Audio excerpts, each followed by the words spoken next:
understand why he was asking me. And not because I don't think it's a great chapter or book, but because I didn't really understand how my life could relate to Ruth.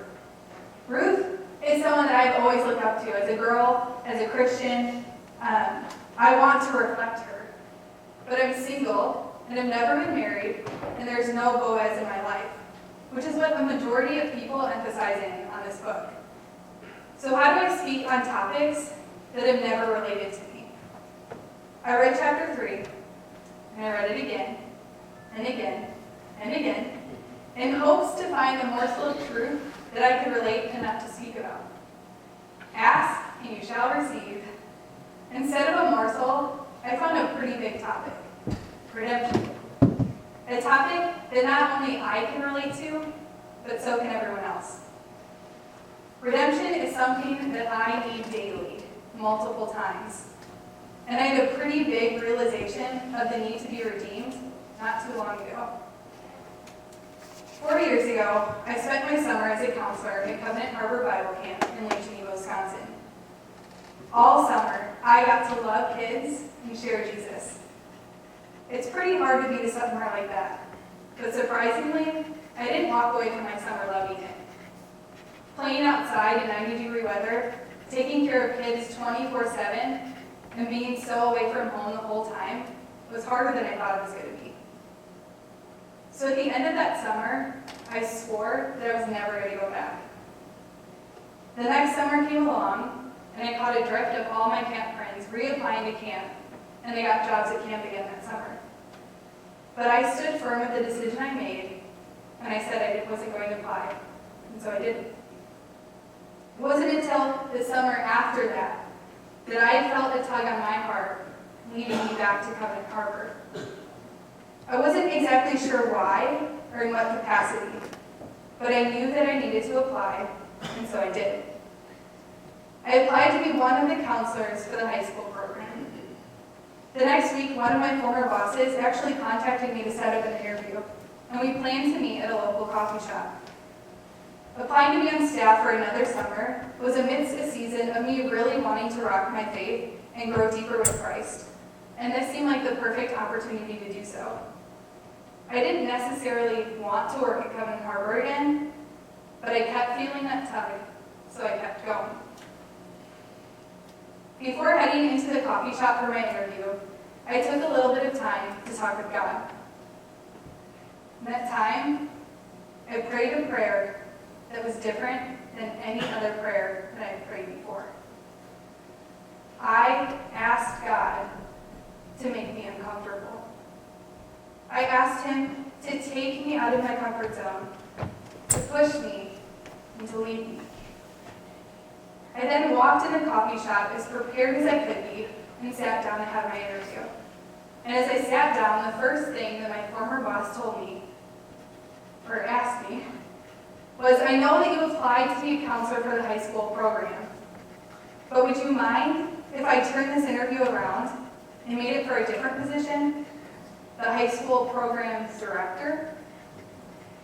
My first thought was, funny joke, God. There is no way that you heard my prayer that fast. I totally must have heard my boss wrong. And so just to clarify, I asked my interviewer exactly what he was asking of me. And he said, Lindsey, I want to offer you the opportunity to interview, to lead and develop the high school program this summer. My second thought, I am never praying that prayer again.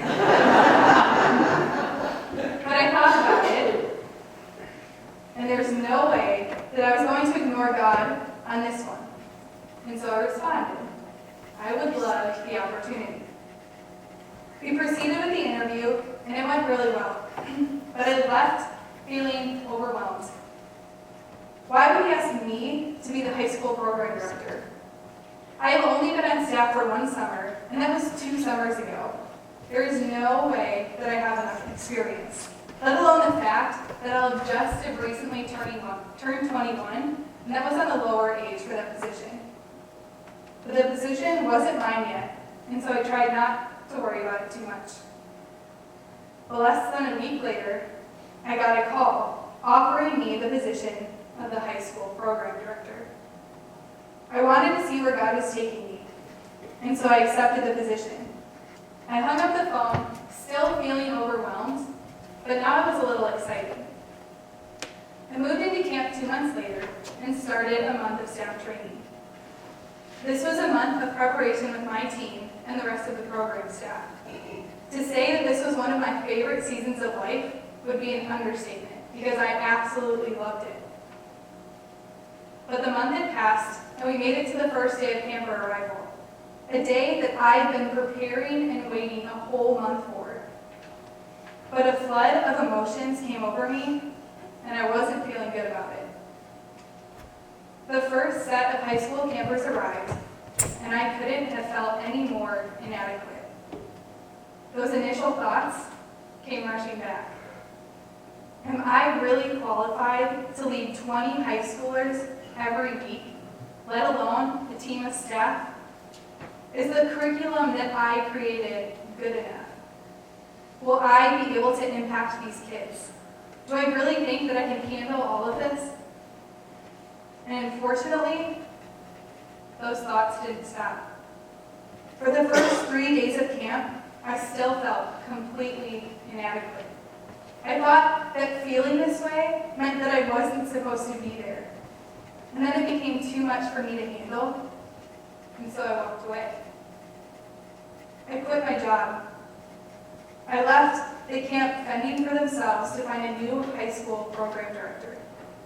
I left the high schoolers and staff that I was leading alone. I gave up the call that God was leading me on.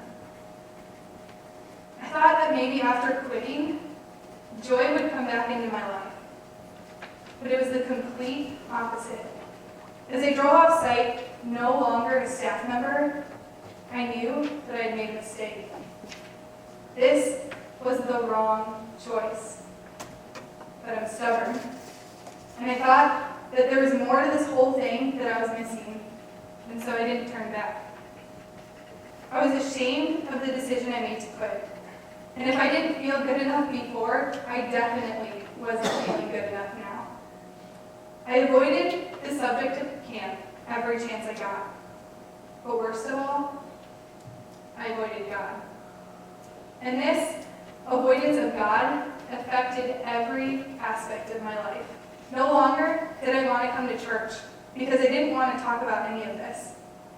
I didn't want to spend time with my family and friends because I was worried about how ashamed they were of me. I was dating someone at the time, and seeing me run away from God wasn't my most attractive side. So we broke up. Breaking up was the best thing that could have happened to me at the time. Not because I wanted to, but because God needed to pull out all the things in my life that I was depending on, even the good things, so that I only had Him. After we broke up, and after a night of very little sleep, I woke up early the next morning and got ready to go for a run in hopes to avoid all this pain. As I was driving into the park to one of my usual trails, I heard God, clear as day, say, "Lindsey, stop running." And at that moment, I did a U-turn right out of the park, and as I drove away, I completely broke. Streams of tears ran down my face as I confessed to God that I was wrong. I was wrong for running away. I was wrong for quitting my job. I was wrong for completely ignoring Him. And as I was talking with God, I could physically feel the weight lifting off of me. But I knew that there was more to this. But for the first time in a long time, I could see hope. And for the first time, I admitted that I needed to be redeemed. But I knew that confessing all this to God wasn't all that I needed to do. And He let me know that. He said, "Lindsey, there's more." And so I went over to my brother's, Pastor Tom's, a few days after my realization, ready to apologize to him. Because the day that I quit my job, was the day that my brother told me that I needed to go back to camp. And it was also the day that I ignored him, and I chose my own way, which was obviously a bad decision. After experiencing a grace-filled conversation with him, I heard once again, Lindsey, there's more. Not only did I need to apologize to my brother, but I needed to apologize to my former bosses at camp. I was so incredibly scared to have this conversation, but there was no way that I was going back to the hopelessness that I was in before. I was slowly getting comfortable with God again, and every part of my being wanted to keep that going. And so that meant another apology. I met with my bosses and apologized, expecting a simple, "Okay, Lindsey, we forgive you." But instead, I experienced more grace than I'd ever felt before. I felt known. I felt God. And again I heard, "Lindsey, there's more." Before I walked away from my conversation with my bosses, I asked if I could volunteer for the remaining 3 weeks of camp in any position they needed, even if it meant kitchen crew. I was astounded by their response. They welcomed me back with open arms, honored and privileged to have me back. They were thanking me for coming back.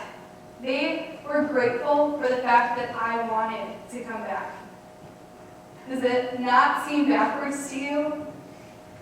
That there's God redeeming me. Getting a job that God was 100% calling me to, quitting that job, running away, and later being welcomed back with open arms is redemption. I was redeemed by Christ. The story doesn't end there, though. Months later, I heard the familiar voice again. "Lindsey, there's more." I thought, could I possibly go back to Covenant Harbor? Maybe even work there again? I thought about the position of youth ministry intern. Being a youth ministry intern at Covenant Harbor is envied. But I thought, no, I am not worthy of that position. I am not qualified for this position. Not someone who quit a job at the very same place a few months ago earlier would not be someone that would be hired at Covenant Harbor again. Not someone who messed up. Even though I took the steps that God had called me to reconcile all of this, I still didn't feel completely worthy. And so when God placed it on my heart to apply, I was shocked. But I applied anyway. And a month later, I got the job. And I am still to this day standing here shocked at what had happened. How does this relate to Ruth? Ruth came to Boaz to let him know that she was ready to marry him because he was a close relative that he had, and he had the right to do so. Not because she was worthy. His response was, "You're right. I am a close relative to you, but there is even one closer than I am. So stay the rest of the night. In the morning, if he wants to exercise his customary rights and responsibility as the closest covenant redeemer, he'll have his chance. But if he isn't interested, as God lives, I'll do it. Now go back and sleep until morning." Boaz later went and offered the marriage of Ruth to the closer relative. After explaining to him that she was a Moabite, his response was, "Oh, I can't do that. I would jeopardize my own family's inheritance. You go ahead, you buy it, you can have my rights. I can't do it." In his eyes, Ruth wasn't good enough. But in Boaz's eyes, she was more than enough. Ruth was redeemed. She was redeemed by God through Boaz. After a period of despair and hopelessness, she was known by God. She submitted herself to God and was redeemed. We all need to be redeemed from something. And we all have our own reasons to think that we're not worthy. Whether it's a mistake that you made or something that you walked away from, the message that God wants us to hear loud and clear is that we are all worthy of redemption. I look back on this period of my life, and it is absolutely incredible to see how God evidently moved through it all.